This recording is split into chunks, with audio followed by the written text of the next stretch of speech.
तर शेतकरी मित्रांनो, क्रिश अपडेट या यूट्यूब चॅनलवर तुमचं स्वागत. तर शेतकरी मित्रांनो, मान्सून आता लांबणीवर गेलेला आहे आणि त्यामुळे पेरणीची घाई नको, शेतकऱ्यांना कृषी विभागाचे स्पष्ट आवाहन आहे. तर याविषयी आपण सर्व माहिती आपण या व्हिडिओमध्ये पाहणार आहोत.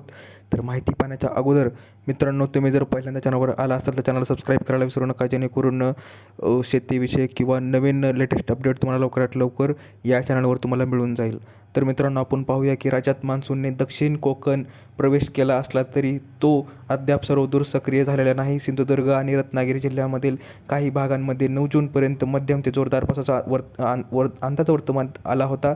मात्र त्यानंतर 15 जूनपर्यंत राज्यातील पावसाचा जोर आणि मान्सूनच्या प्रगतीचा वेग मंदावण्याची शक्यता हवामान खात्याने व्यक्त केली आहे आणि त्यामुळे सर्वदूर पाऊस पडणार नाही आणि हा शेतकऱ्यांसाठी मोठा धोका आहे. आणि त्यामुळेच कृषी विभागानं स्पष्ट निर्देश दिलेले आहेत की 15 जूनपर्यंत तरी पेरणी शक्य नाही आणि त्या पार्श्वभूमीवर पेरणीसाठी शेतकऱ्यांनी घाई न करण्याचे आवाहन कृषी विभागाने केले आहे. हवामान विभागाच्या अंदाजानुसार विदर्भ, मराठवाडा, खानदेश तसेच मध्य महाराष्ट्रातील काही भागांमध्ये 15 जूनपर्यंत दुपारनंतर ढगाळ वातावरणासह मेघगर्जना आणि वादळी वाऱ्यांसह विखुरलेल्या स्वरूपाचा पाऊस पडू शकतो.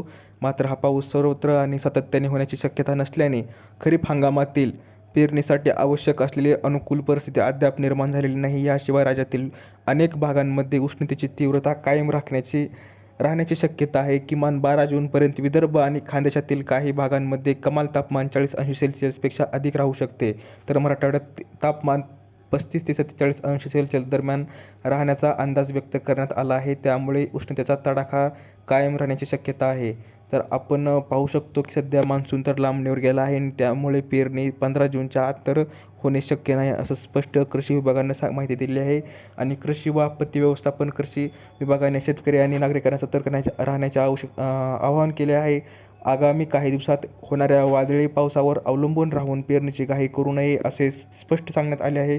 तसेच विजांच्या कडकडाटाच्या वेळी झाडाखाली, टीन शेडखाली किंवा विद्युत ट्रान्सफॉर्मर, वीज खांब आणि उच्च दाब वाहनाच्या परिसरात थांबणे टाळावे, असाही इशारा स्पष्ट शेतकऱ्यांना कृषी विभागाने दिलेला आहे. तर दिलेली माहिती समजली असेल तर व्हिडिओला लाईक करा, जास्तीत जास्त शेअर करा, चॅनलला सबस्क्राईब करायला विसरू नका.